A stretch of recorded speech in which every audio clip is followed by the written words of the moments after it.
All right. Let's give a few moments for people to slide in.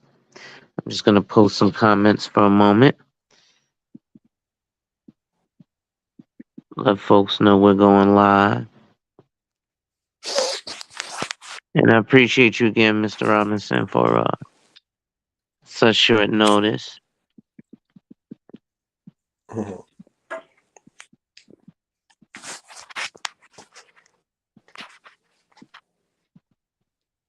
But as men of action, this is kind of how we do, right? Right. Bear with me there. All right. And here we go. Yo, yo, yo, yo, yo, yo, yo, yo, yo, yo, yo, yo, yo, yo. It's your boy, the insurance junkie, your fiduciary fella, the all-star advisor Alonzo Hall, and I've returned today to whap and tap on your head with another ADH wealth solution. So today, being a thrifty Thursday, we're gonna have a little real estate talk with a gentleman that I've known for a while, a great colleague of mine, Mr. Dwayne Robinson. He's a licensed realtor in the state of New York for how many years now? Since 2008. Okay, so about 15 years, almost 20 years, he's been a licensed realtor in the state of New York. Okay, so he's seen it from 2008, the rough time.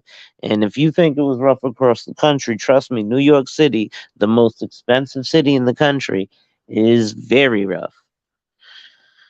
So, you guys already know who I am and how I get down. Make sure you hit that like, drop a comment, subscribe, and hit that notification bell so you're made aware every time I release new content. And as always, share, share, share.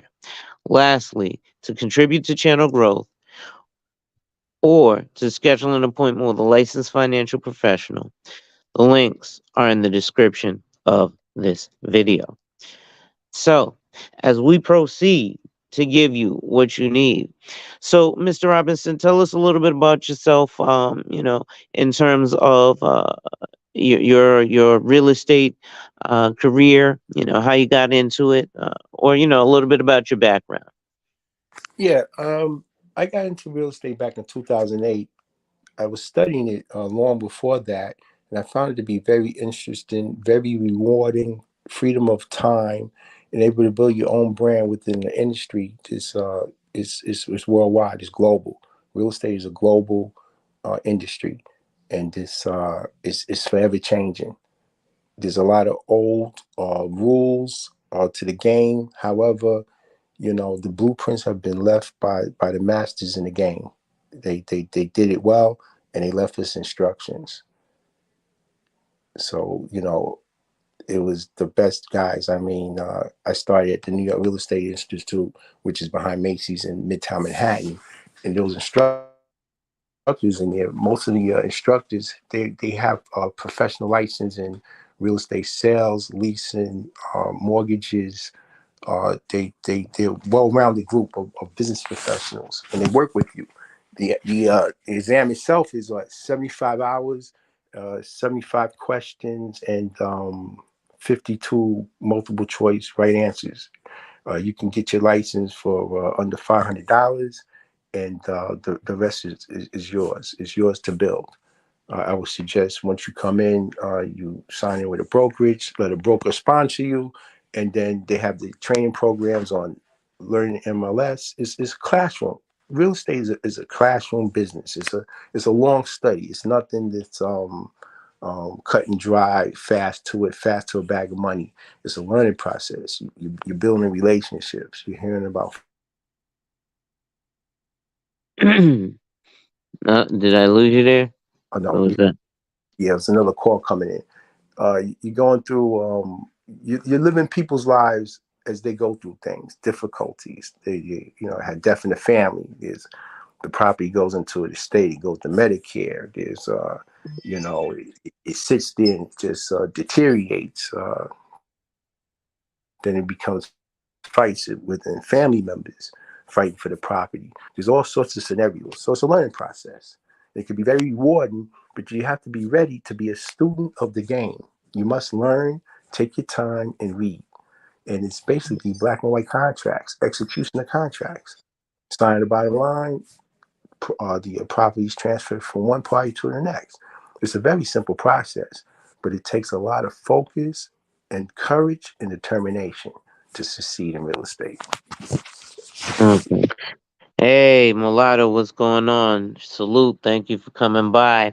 So, yeah, ladies and gentlemen, today I am with, again, an esteemed colleague of mine, Mr. Dwayne Robinson. Mr. Robinson, I'm just going to ask if you're in a position to, if you could just pop your camera on, toss on a salute, and then turn it off. It doesn't matter if you're in your t shirt or not. Folks just like, because only because it's an avatar, I like to let folks know that it's real people. If you're not in a position to do so, that's fine if you know how to. And also, I need to be able to put your contact information so people can contact you in this state of New York for real estate. Absolutely. And I'd like to thank you, Mr. Hall, for having me today Hey, on the show. Malika. No problem. Okay, let's see. And as folks are rolling in, yo, yo, yo, yo, yo, y'all know who it is.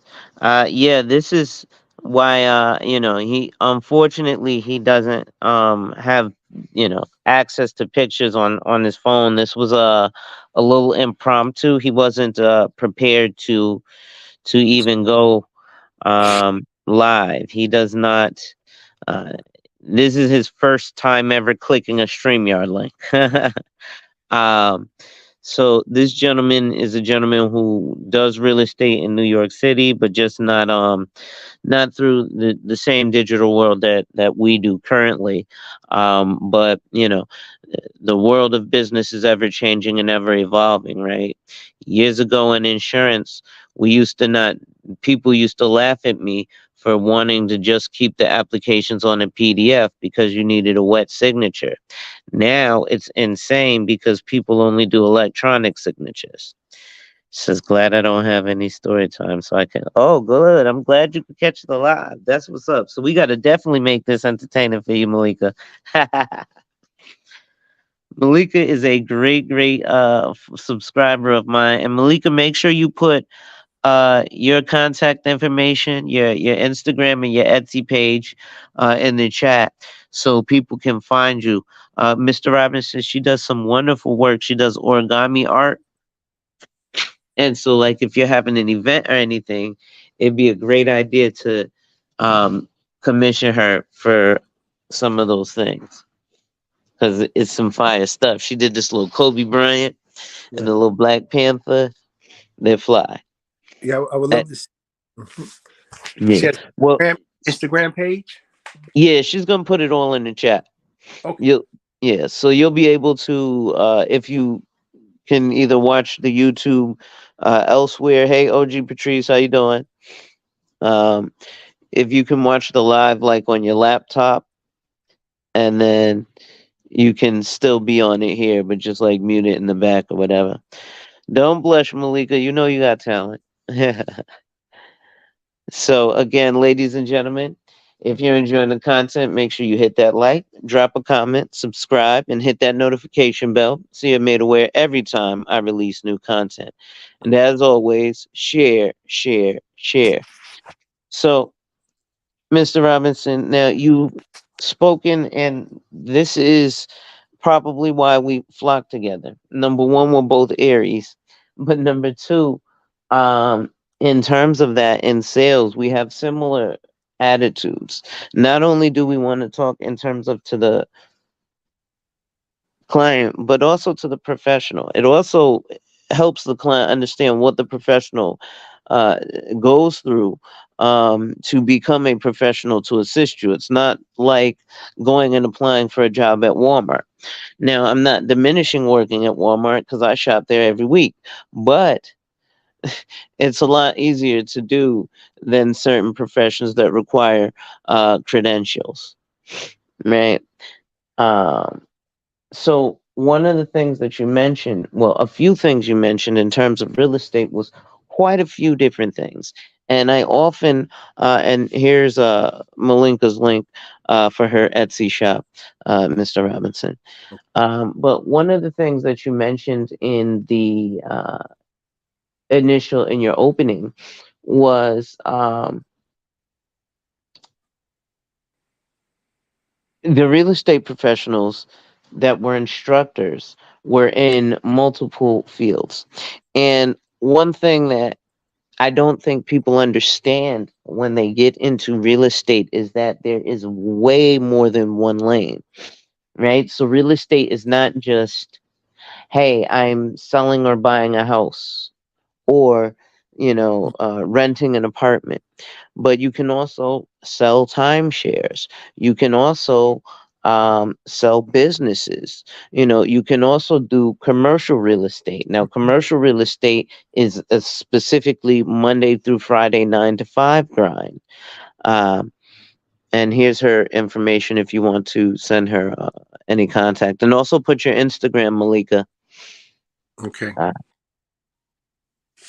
But so, can you speak to the range and multitude of avenues and things that one can get into in real estate? And then, even in like sales, there's specific, you could do, like in New York, I was going with Rebney. So that was the $1 million single family homes, Right. right?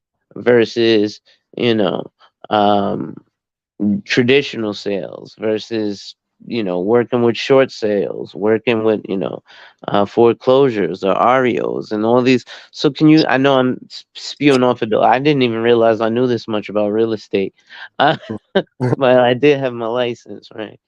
uh, so Yeah. Well, can you speak to some of that? absolutely. The different types of levels of real estate you can get go from heliports.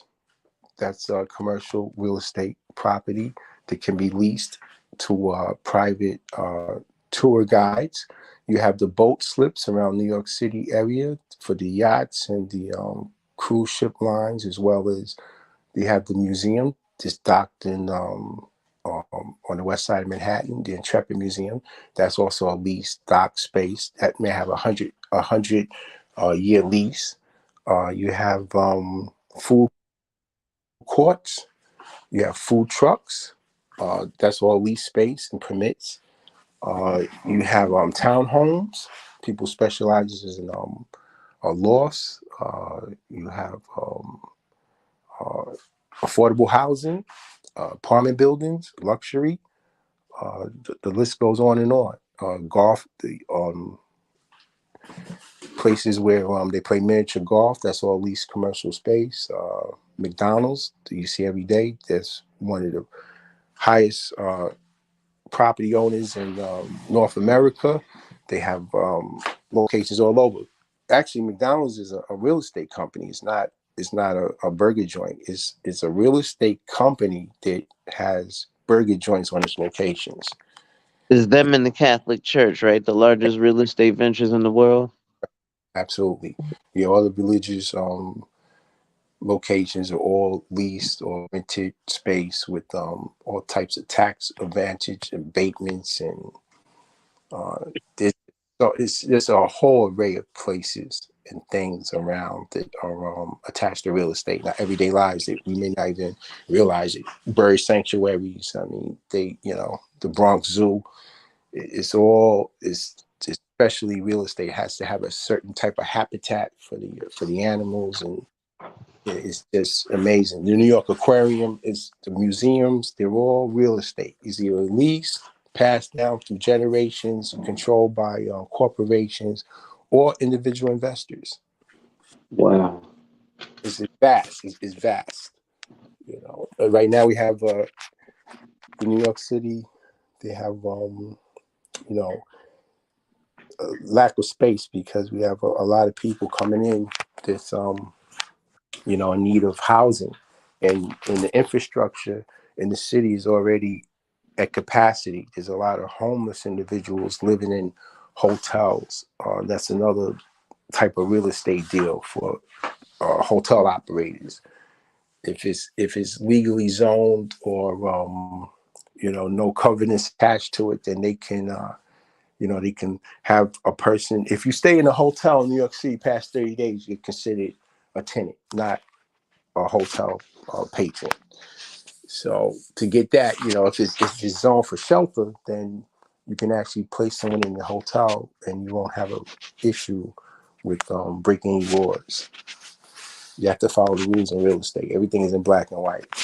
If you don't follow the rules in real estate, your career could be at jeopardy. So basically, I work with teams, training teams of people to follow the rules and read the contracts and learn their craft, as opposed to being an agent. I've done opening up doors and sold homes and rented out apartments. So now I teach others to do the same. Follow the rules, learn your craft, be very careful, read and reread the contracts, make sure you understand what your client's needs are, what's your fiduciary responsibilities to your brokerage, your fiduciary responsibilities to your client, and everything else is in place. All the banks and lending institutions, mortgage companies is basically cookie cutter. They're all the same. It's just what basically fits your needs, your plans as a real estate professional, and your clients as clients that you want to let them be very knowledgeable in the field that they're getting into. So they go out there and buy a house, they need to be knowledgeable in that process as well. It's not just one side. On the agent side, the client needs to, they say, due diligence, buyer beware. It's a very famous saying in the real estate industry for a reason. Buyer beware. So you need to be on your P's and Q's as well as a buyer. Absolutely, absolutely. So it sounds like, like you said, education um, is one of the major key factors in a successful real estate career. Now, you also mentioned um, niches.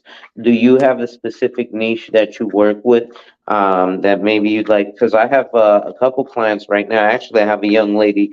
Hopefully, she comes through. Eyes Love to Talk, and she's out in the Bronx. I know she wanted to talk to me about some life insurance, but I know you're generally in that area. My office is over there, off after Astor Place or Pelham Parkway area. Um, over by City Island, and yeah, I'm sorry, not Pelham Park. We was over by City Island, and we need to speak to her. So hopefully she'll be out there. And I know I got a couple other followers who are New Yorkers too. Yeah, well, the niche that I'm currently in, I'm building out a network in 14 states, 60 agents and brokers.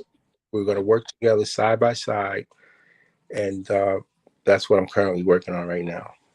So we're at 16 Penn Plaza, Suite 16, 616, and 617, and it's in the iconic New Yorker hotel with the big red sign on top. This directly across the street from Madison Square Garden on the 8th Avenue side. Nice, nice. So two suites in Midtown. That's expensive. Very Right. expensive. That's a nice area though. So Yeah. my And is building out teams, working with teams of agents in different markets through the 14 state build out. So it's very challenging for me, and it's a lot of fun. I like to challenge myself. So okay, I appreciate it. Listen, when you know my motto about challenges. right. So, you know. And in regards to that, now, does Gold Rock operate in just New York, or do you guys operate in multiple states? Multiple states. Now, I know we're in Connecticut, correct? Yes. And Pennsylvania? Yes. Pennsylvania. Okay, and any other states? I know there's states of reciprocity, but I'm not sure what they are. Yeah, I don't have the list in front of me right now. Going by memory, I believe it's Arizona, Atlanta, Washington D.C., um, Texas, Connecticut, Pennsylvania, New York, New Jersey, and that's all I can go by memory at the moment. Okay, that's enough. I think That's it is 7 states, right? Yeah, I want to make a point. In real estate, sometimes uh, going by memory can cost you. So be very careful. If you don't know the answer, then get to your file or your phone or call someone, verify it before you pass on information, especially when dealing with numbers. Even when filling out forms, be very careful with the calculation, the decimal points, the numeral points where they're placed. It can cost you because now you're signing your name and you're going to date and initial the contracts. At the closing table, if it's off by $3,000, that comes out of your commission check. Every once in a Hmm. while, continue with the meeting, and you know that you didn't do your due diligence as a licensed real estate professional. So you pay for that. If you're going to, if you're showing an apartment to a client and they say, "Oh, the refrigerator is a little old. You think we can have a new one?" and you agree to it, but you didn't check with the management company, the owner, or the landlord, well, go down to Home Depot and purchase that family a new refrigerator because it's on you. You agreed to Hmm. it. So, really quickly, I see here Zoe has a question. He says, and salute, thanks for dropping by, Zoe. He says, is New York City real estate priced out in terms of investing? I live in Brooklyn and the market is insane. Also, what are your thoughts on the potential in Bridgeport, Connecticut? So, Well, I used to live in Brooklyn, I'm sorry. And I currently live in Connecticut. I'm from New Haven. Um, and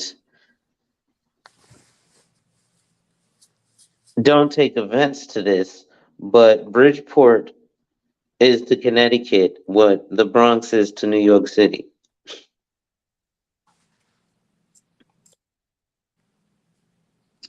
Uh, but so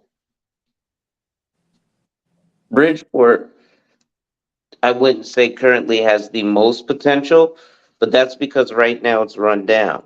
It would take a mass integration of people to go there. The difficulty is it would drive up the prices.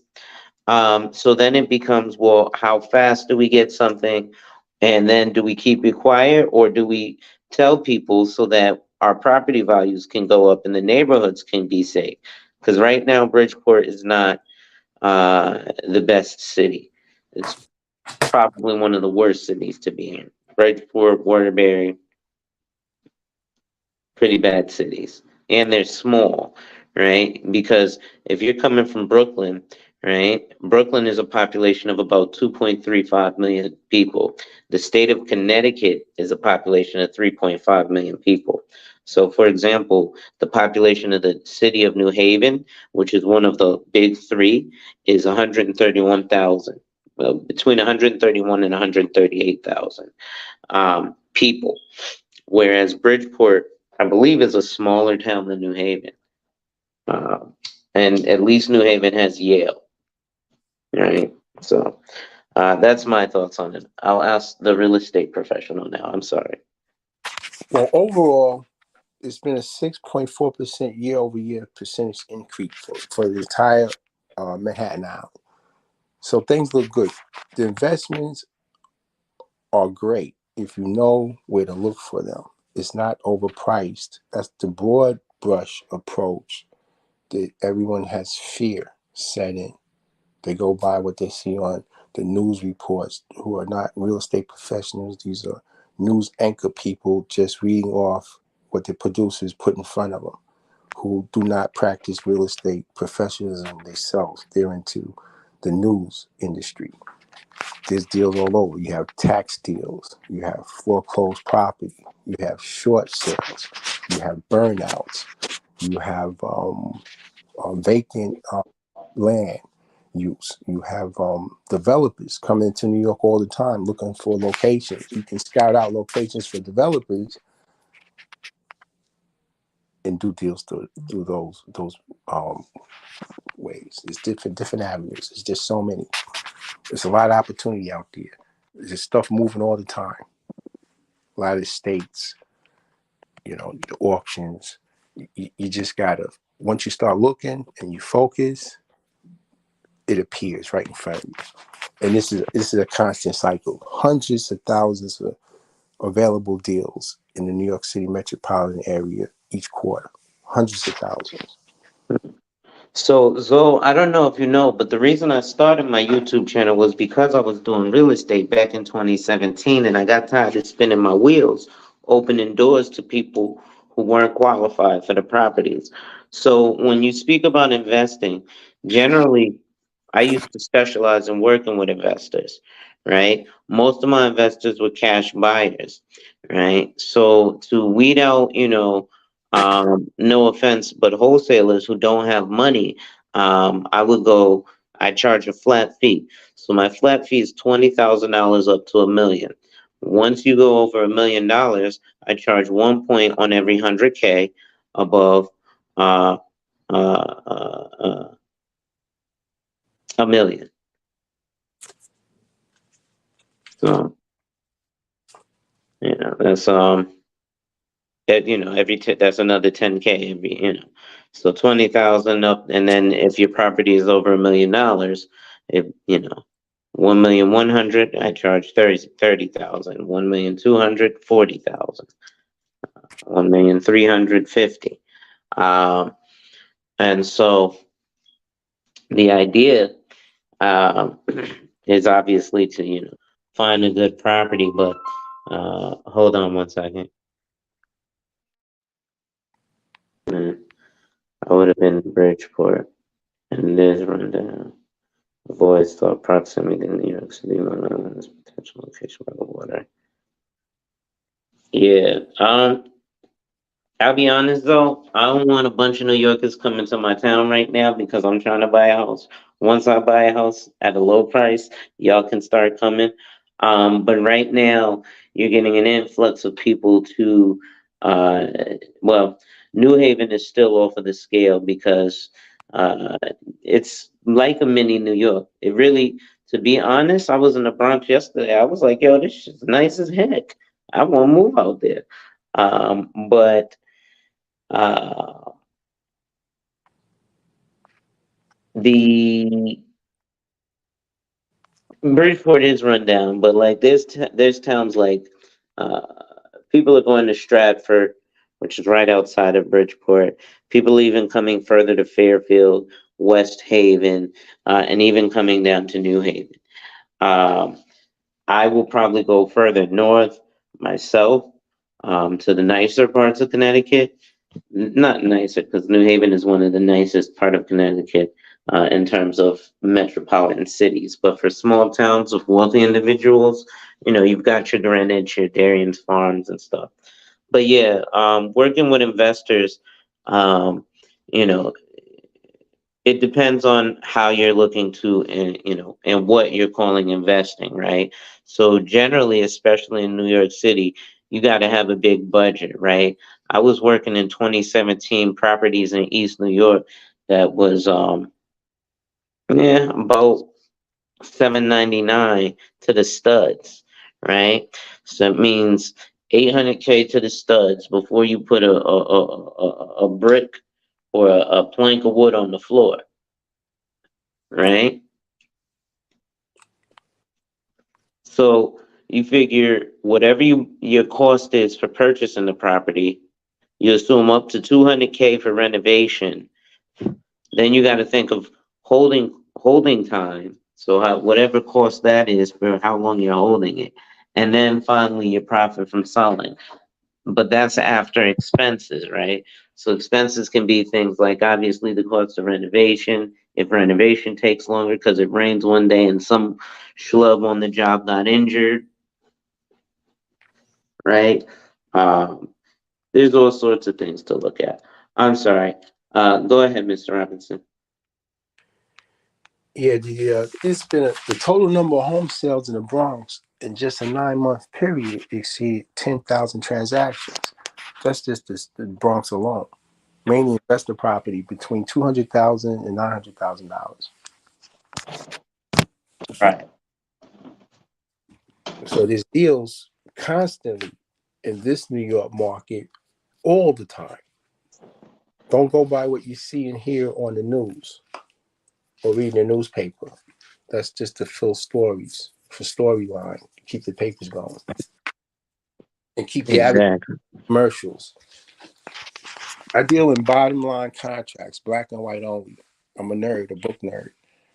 Mm-mm. I live in like So I live in a cave, like a laboratory, and I'm surrounded by information on real estate. That's all I do.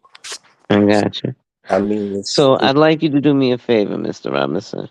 Um, Number one, if you can, on the bottom of your screen, there's a button that says more. Click that, and there should be a button that says private chat. In there, I'd like you to put your contact information, how people can contact you, and like a digital business card, if you will. And I'll post that in the chat so people are able to contact you. But also, I'd like to give my clients kind of tips and tricks. And I learned this from you because, I like to give my clients tips and tricks learned from the professional, kind of how we do things and ways that can help them, right? Like if you're trying to buy a used car, right, there's guys who make blog posts showing you how to buy a used car because they're car salesmen. So here's how you get the best deal, here's how you get uh you know $3,000 off, right? um and things like that. So the thing is, the reason they teach it is because even though they tell you, hey, here's how you do it, most people, even when they try, might be ineffective. But at least people will understand, those who value it will understand, okay, he has this expertise. Now I can actually contact him for it. yeah, exactly. I mean, uh, I'm in the referral business, so basically, I would refer you to someone who will get you exactly what you want. That result, save you Mm, time, the anguish down the road. It's just information being passed on. The best person in position to help anyone in life is not that person who is arrogant, boastful, tries to position himself as a know-it-all. The best person to help anyone is that person who will find the person that can help you. That's the answer. It's mm, the Marriott of relationships and people and connections and numbers and zip codes and situations. We work together as a family. Our customers are our family. We're concerned about, we're living the lives through them. We're together mm, as one. The deal is not about the commission check. The deal is based on the relationship, the reality. There's a lot of things in deals that people just don't see. They just may have lost a loved one, and now people take advantage of them because they know they don't know. They didn't, what they work in nursing. I'm not picking on nurses, but they might not know anything about real estate transactions and deals and property and inspections and flood zones. They may not know. mm, So you help them, and if you can't help them as a real estate professional, you find another real estate professional to help them. It's called co-broking when you get your license. That's when two real estate brokerages work together to get the result for the client. And then the brokerage splits the commission amongst the agents and the brokers. That's the way you do deals. That's mm. that's the way you build relationships. is a realist business. It's not a con job. A lot of real estate deals are con jobs because Okay. white contract, you can't bypass that. It's in black and white. Don't buy a car because it's shiny with shiny rims and the music works. Look under the hood. When I take my clients out to shop for a home, when we go inside, the first place we go is the basement. That's the brain. Mm, That's the command center. That's where you're going to get your problems. Then you have your inspector climb the ladder, go up on the roof. You check. You look around. gotcha. Later on, you find out, cracks in the house, the foundation. A part of your house is on someone else's property line. They want to sue you. And all sorts of things can be happening that you would never see. Dry rot, you just paint over it. Pipes, electrical. We had one family, they lost three triplets.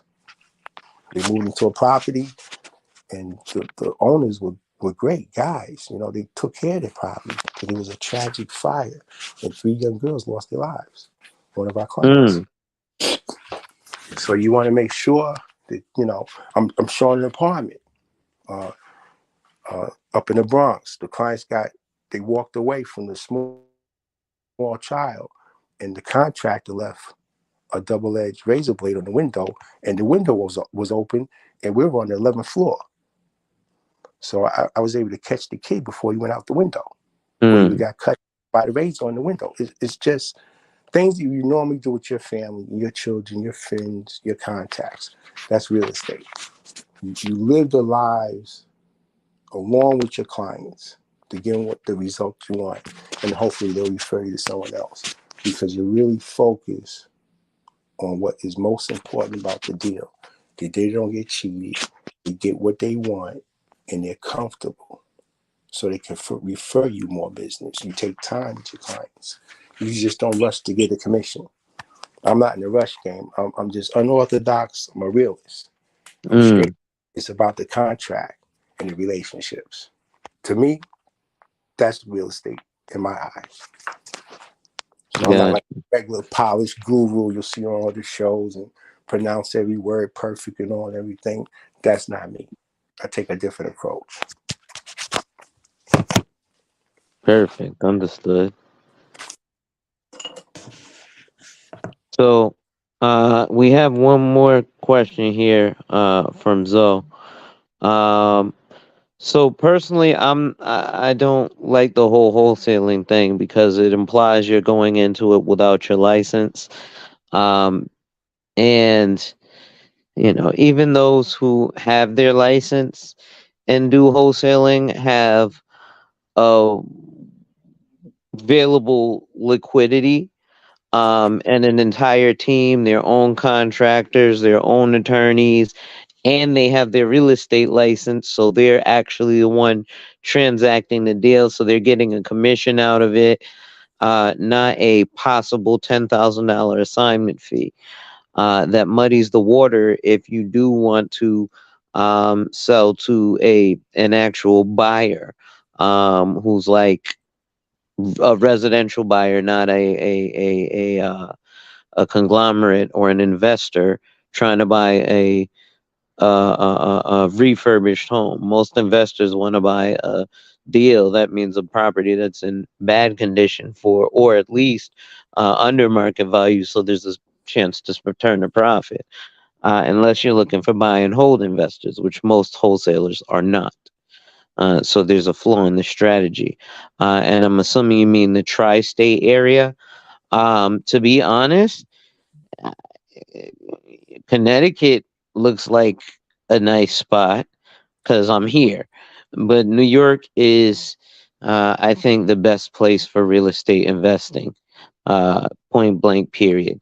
New York City, maybe Nevada, um, but New York City, New York City, New York City. Your thoughts, Mr. Robinson?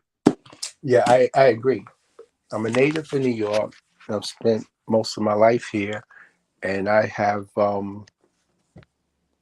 over the last 45 years, visited just about every location, every area in New York City, all Mm, boroughs, all five boroughs in Long Island, uh, by train, by bus, by car, walking. I've been in so long before the restrictions in the buildings. I used to walk into the tall skyscrapers in Manhattan, 9 years old, 10 years old, 11 years old, and just explore. Then I went to the libraries and started looking up the architects who built it, the banks who funded it, who had farmland in Manhattan, owned mansions. I just looked at everything you can imagine, how they built the New York City street grids. Before it was First Avenue, Second Avenue, Fifth Avenue, Madison Avenue, it used to be dirt roads with horse and buggy. I just went back mm, as far as you can in real estate. All of the prominent families in New York, and there's about 800 at the time, the land deals that are the deals that we live in the neighborhoods now in the five boroughs of New York, Queens, and all the families. It's still connected to the banks and the money, even from way back. Some stuff is up for free grabs, but most of this stuff has been wealth passed down through these families for years, and they have their trust funds through these banks and pensions, and it's the whole thing that makes real estate run, makes it move, and that's where the deals are. You gotta look back at the blueprints. Look way back. I used to go to the city clerk's office and sit there and just look at blueprint after blueprint of all the banks in New York, all the lending institutions, all the farmland, all the skyscraper um, specs, schematics, where the heating system is under the ground, the tunneling system. New York City Transit owns a lot of real estate where the trains go through above ground and below ground. They're a huge tenant, New York City Transit. It's okay.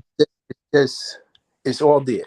It's for anybody, anywhere. It's the deals in real estate. You got a agent once said to me, a mentor of mine, you got to X-ray it. That's what he said. You got to X-ray it.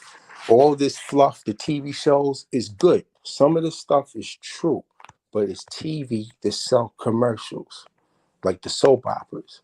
The deals are in the books. It's in the archives. It's in the microfiche. It's in the blueprints. It's in the schematics. New York City is vast. There's hundreds of thousands of deals sitting on old dusty books that you get through your bank loans and all your pension funds and everything. That's where the deals are at the auctions, the Marshall seizures. You get a house in Long Island that's worth $1.5 million. You get it at a Marshall seizure for 250,000. You just got to come in with the 10% down, and then maybe 7 or 9 days later, come in with the rest of the money cash. And if Mm, you then you flip it. okay.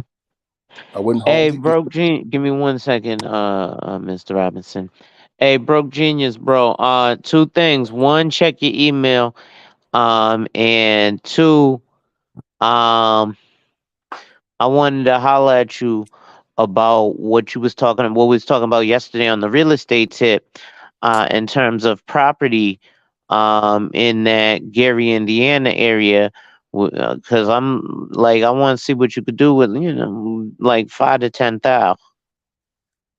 Go ahead, Mr. Robinson.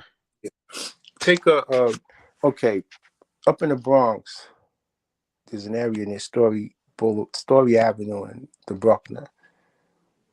At one time, it had Kmart, supermarket, Pathmark, and a few other food vendors and all, name brand or Old Navy and all.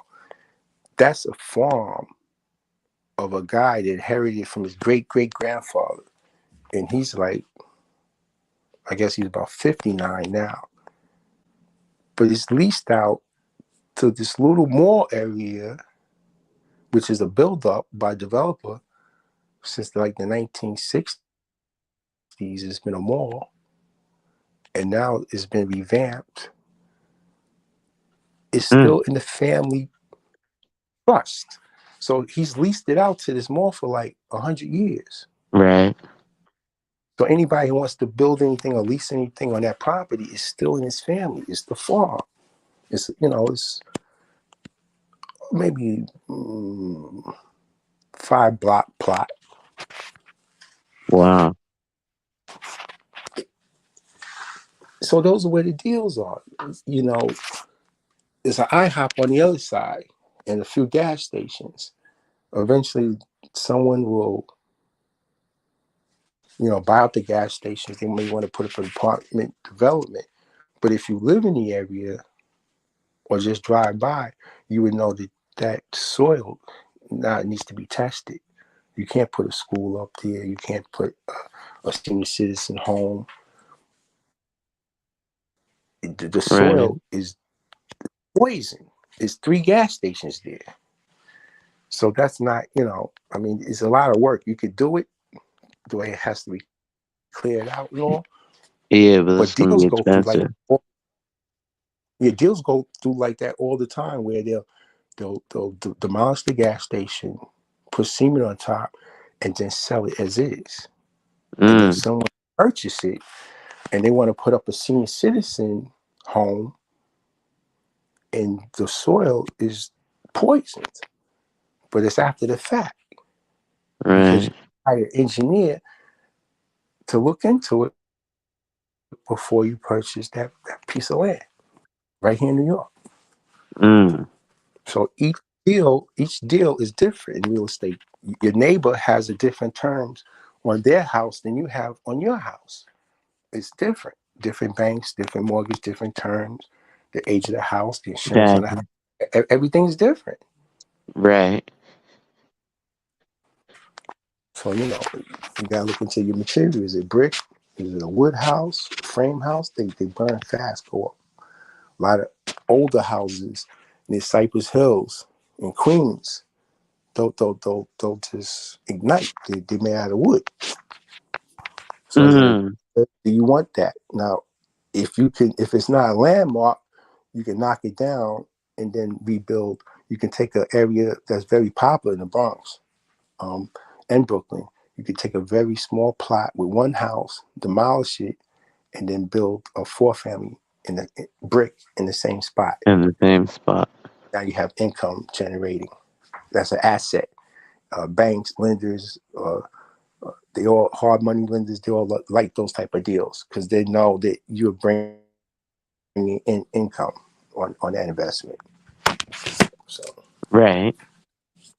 you know you make your own deals. The investor, your buyer beware. Check. Make sure you got a good attorney at the table, and find your lenders at the best rate you can get, and move forward. So Just let's talk about that in terms of finding lenders, right?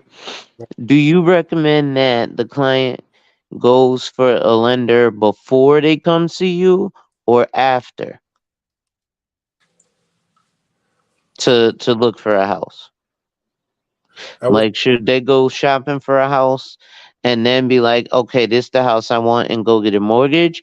Or should they go get a mortgage or approve for a mortgage and then say, okay, I could shop for this much? Well, I think they should take a first time home buyers class prior to looking for any lending sources just to see what it's about, how it's structured, to get the language together and have a understanding of what you're facing. And then go out. It's about 1,100 lenders. They're all over the Mm, place. Then you go out. See, you have a power seat at the table. You're in charge. It's your deal. You're the customer. You're the buyer. You're buying. You have all the buying power. You choose the lender. Don't let the lender choose you. Most people, they're very happy, just got married, you know, fresh out of college. They try their best. They go out there and then the shark get them. You know, you learn the game, read, study, be a student of it first before you sign your name. Take the time take the time. I would take 3 months and read up on mortgages, how the finance is structured, how Wall Street works, how much you got to pay back for the money you borrow, over what time period, what's a good time to invest when the market, is hot or it's soft or it's cold. New York, it doesn't matter what temperature it is, it's always a good time to buy something. Mm. Another myth that's out there, but you need to know what's your position. How close are you to where you work? I moved from Queens because I worked up in the Bronx, and my wife and I both were bringing two cars across the toll bridge plus fuel. That's a lot and wear and tear. So we just moved up closer to the Bronx, got a better deal. We sold a house in Queens. That was a good investment. I got it very cheap, and I made some good money on the 2009 downturn. It was life changing deal. I got it at the right time and got a steal on a property for like $700, and it was a great investment. Beautiful returns on it, and you know, I strategically moved closer to work, 5 miles away. Very easy on the car, very easy on gas, time, got more sleep, and I position myself. So I would suggest if you're going to live in the property or if you're going to manage other properties, try to pick a territory, a zone, a couple of zip codes close to each other. Stay away from the toll bridges. It's very expensive. Build your empire in one area and then branch out from there. Maybe start an area where you live right now and look around for the opportunities and position yourself. It's a plan. You got to build a blueprint. Mm. Every deal, you take a scrap paper and a pencil and you build your own blueprint. You draw boxes and draw lines connecting them. What's next? What's next? Every scenario you check thoroughly before you move to the next move, before you sign your name. Okay. So let's see what he says here. Oh yeah, broke genius. You know my folks is always informed, man. The thing is, I want to make sure that we keep you guys informed. So, ladies and gentlemen, if you're enjoying the content, make sure you hit that like, drop a comment, subscribe, and hit that notification bell so you're made aware every time I release new content. And as always, share, share, share. Lastly, to contribute to channel growth or to schedule an appointment with a licensed financial professional, the links are in the description of this video. So, as we proceed to give you what you need. So, Mr. Robinson, I know your time's valuable. I know you only got, a few minutes left, so I don't want to keep you too much longer, but if I can, maybe for like another 10 minutes or so. Um, you know, if we can just keep dropping gems on them. Of course, Mr. Hall, it's my pleasure. Um, we're all in this together. The environment, the climate is changing our lives every day. The warmer it gets in California with the fires, people are now, they used to live in New York and moved to California, they're moving back, including celebrities. Mm, Uh, you know, the people that see coming across the borders now, if you look at the areas of Mexico, um, there's parched lands. It's like deserts, big cracks in the ground. It's drying up. It's affected them. mm-hmm, And wildlife, all of the fossil fuels and all of the waste that's being put into the oceans is changing everything, and it's changing the bottom line on your investments. Are you now buying in areas that flood zones? mm, Very important, and it's changing. The areas like in New York are becoming more expensive now because we still have winters, and you know since the pandemic, so many people moved out, and there's so many offices. It's like 17 Empire State Buildings. If you were to add it up, this vacant office space in Manhattan right now. You drive up Madison Avenue, there's empty, iconic stores all over the place. Plenty of mm. investment value. in locations like that. Fifth Avenue, Yeah. it's a lot of condos was built and no one, the city was empty. Yeah, it's empty, empty. Now, there's a lot of commercial space, 42nd Street area, around the Broadway show areas, is a lot of restaurants available right now for rent and for lease. It's an opportunity. So, you have groups that group together, investors, and they go into something together. They might prop up a Broadway show. So they'll say, you know what? We're going to go to this Broadway theater. Now it's a piece of real estate. The Broadway theater is actually a piece of real estate. And they'll say, we're going to invest in the concession stand. And another one will say, we'll invest in the speaker system, in the engineer board. And other one will say, I'm investing in the janitorial part of it with the cleaning services. And we're going to split the money off the ticket prices so you can keep the show on for the actors and all. Mm, And invest in deals like that. Those are real estate deals as well. Concession stands right. and Broadway theater lobbies. So you can, as a real estate professional, you can rent out movie theaters to the dentist industry. They come in for a convention, they can't rent out a big giant Javis theater, so you find them a movie theater, and they have the meeting and convention, and then you have the concession with the food and all the trucks.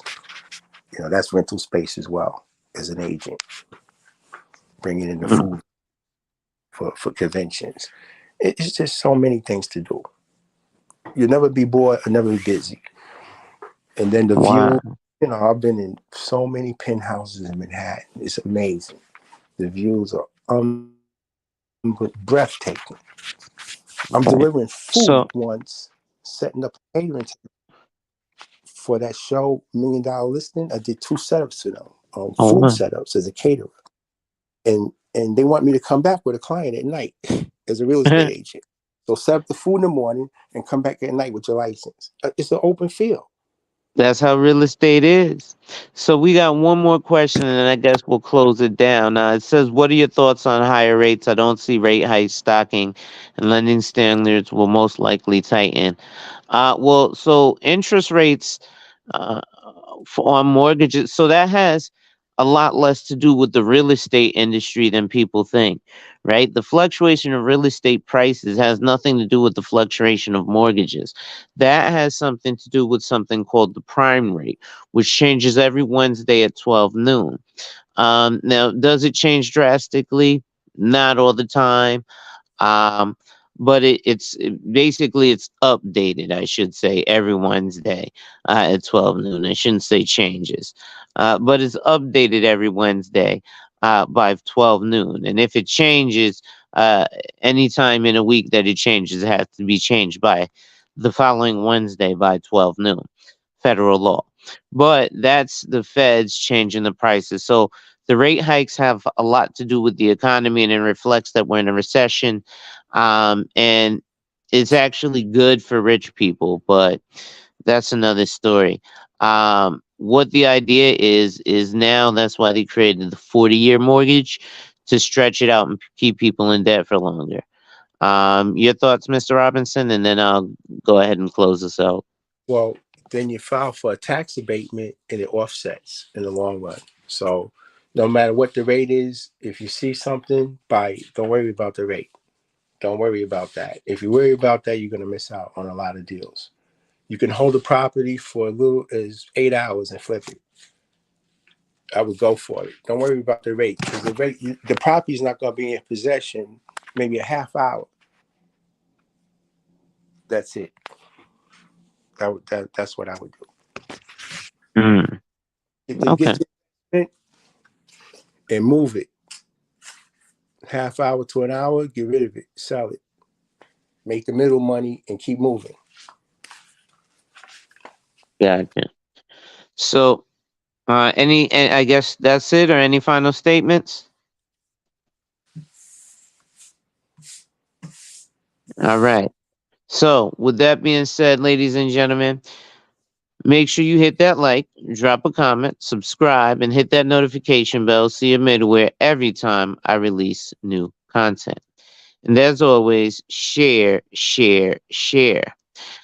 Lastly, to contribute to channel growth or to schedule an appointment with a licensed financial professional, the links are in the description of this video. With that being said, ladies and gentlemen, wipe ass, work in progress every day and see success. Wipe ass, work in progress every day and see success. Wipe ass, work in progress every day and see success. And remember, folks, when people challenge you, they don't challenge you to challenge you, but they challenge you to challenge you. Accept the challenge. Salute.